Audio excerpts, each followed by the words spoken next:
রাসূলুল্লাহ জান্নাতি পোশাক কে সর্বপ্রথম পাবে, কে পরবে? নবী বলেন, আয়েশা রে, জান্নাতি পোশাক সর্বপ্রথম আমি রাসূলুল্লাহ পাবো, কিন্তু আমি নবী সর্বপ্রথম পরব না। সর্বপ্রথম ইব্রাহিম খলিলুল্লাহকে জান্নাতি পোশাক পরানো হবে। কেন জানুনি?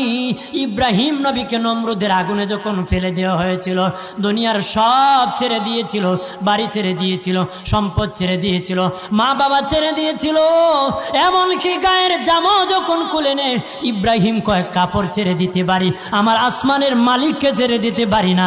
ওই দিন আল্লাহ ইব্রাহিমের সাথে অঙ্গীকার করেছিল, ইব্রাহিম আজকে তোমাকে সকলের সামনে উলঙ্গ করে লজ্জায় ফেলে দিয়েছি ইব্রাহিম, তারপরে তুমি আমাকে ছাড়ো নাই।